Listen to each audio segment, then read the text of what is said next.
Okay, so this video is part 3. Hello, cat. So this video is part 3 of the 5 questions that one of my subscribers left for me. And the question is, what are you doing, cat? And the question is, do I meet with my clients or do I generally just talk with them over the phone to go through the process of what happens? And the answer to that is always varied, naturally. I prefer, there's absolutely no need for me to visually see my clients. In some cases, I don't even talk to my clients. Everything's done through email. So it depends on their comfort level, because most of my clients will be doing this for the first time. So they like to really communicate, talk over the phone. Some people love to come around, sit down, have a bit of a chat. And there's nothing that's said in a sit-down meeting that couldn't be said over the phone, but they have more of a level of trust if they're communicating with you eye to eye. My cat is going to be licking itself all the way through this video. Just letting you know. So you have a few different choices. You can go to their place of business, sit down with them, talk to them about the website. This puts them at ease because they're in a place that they're comfortable with. Then you have the clients that come around and visit you. Generally, this is also a good thing because you get that human connection. They do know that it's actually a real person and a real business doing their website, and they feel a lot more secure about handing over the money and talking to you about what their business needs are and things like that. Then you have the ones that call. Now these are the people that are usually busy, so they just they do everything by communication, phone calls and so on, and they're quite comfortable with just talking over the phone, so that's fine.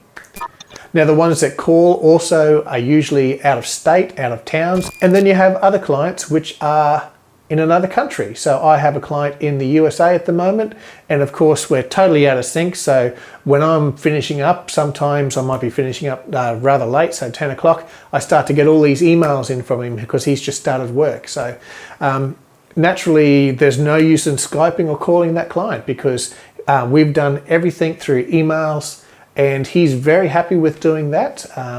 And also I've sent over if I need to sort of explain anything in depth rather than typing it out, what I'll do is I'll just make a video, a screenshot video of the process, what I've done with the site, what we're doing. I'll send him, to-do lists and all that usual stuff. And it works fine. So really it's all about how comfortable the client feels with doing their level of communication. Now from my perspective, I love just sitting in my ass here and working from home. So I love the phone call ones. Even better, the people that come around, that's great as well. Me having to go out to businesses, I try and limit that as much as possible because when I'm away, I'm not working. So I've got travel time to and from that business that I'm not working for. And if I'm not working, I'm not getting paid.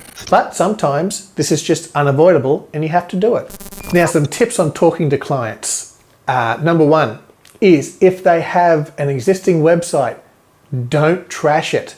Even if it's old and it looks terrible and it's taking up this much of the screen size and it's got stars blinking all over the place, never trash their business website for a couple of reasons. They may have done it themselves. So for a start, you're getting off to a really bad start by doing that sort of thing. So don't trash their website.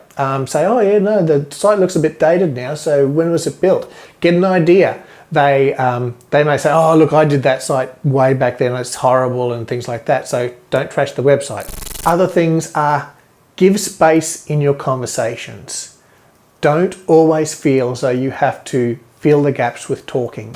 Give them time to explain what they want. If they start to trip up on the words because they feel they don't know what they're trying to explain, then jump in and help them. So give them time to explain what they want, first of all, and don't jump straight in with, oh yeah, no worries, that's great, we can do this, blah, blah, blah.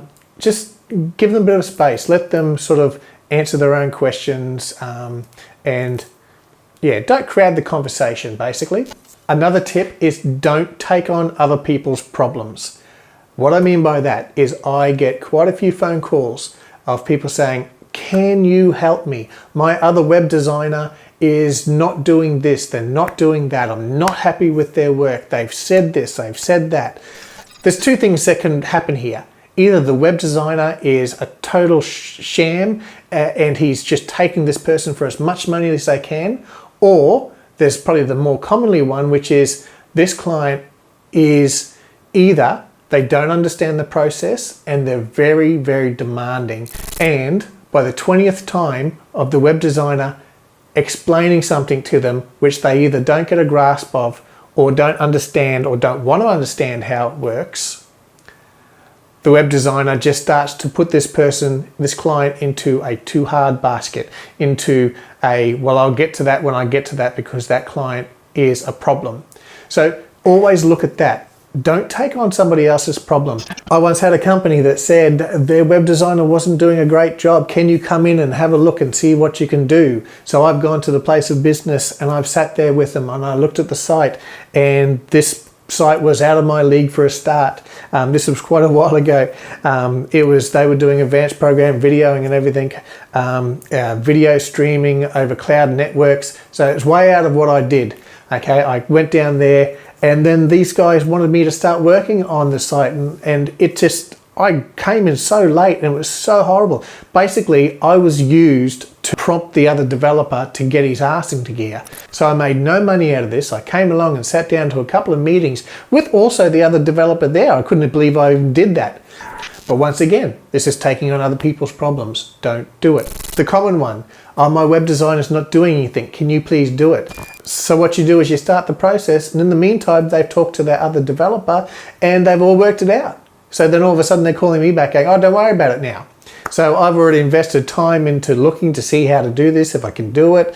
So if you get a client that calls up and they're disgruntled by another developer, well, you really do have to be a little bit wary of that. And it comes to the stage now where I try and get them to understand either what the developer is doing, or I look at the client closely to see whether I want to take them on, to see whether I want to take on the problem that is this client. And in very few cases, sometimes the developer is just a dick. And another tip is limit your call time with the client. Don't stay on for an hour talking to this client about their website.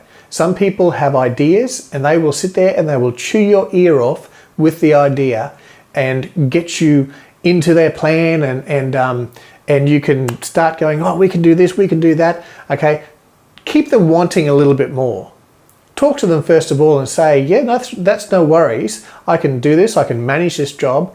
And then when it gets to a stage saying, all right then, well, you give a think about what I've talked about, and let me know if you want to call me back, and we'll look at the next phase, or getting a quote, sending out an official quote, and we'll go from there. So don't talk for too long. Sometimes also you can talk yourself around circles and come back to what you've talked about before. If you do that, then you have a problem of saying the same thing but slightly differently. Then confusion sets in.